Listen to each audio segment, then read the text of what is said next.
In this video, I'm going to show you how you can perfectly remove the background of any image without installing any third-party software.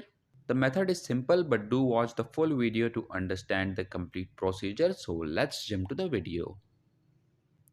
So I have this picture here and I want to remove its background.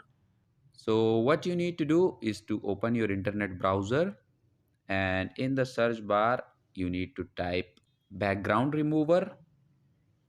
Click on this first link. Click on this upload image option. Select the photo of which you want to remove the background. Now wait for a few moments. And that's it. As you can see that the background of the picture is perfectly removed. You can download it by clicking on this download option. So that was it for this video, and I'll see you guys in the next one. Peace out.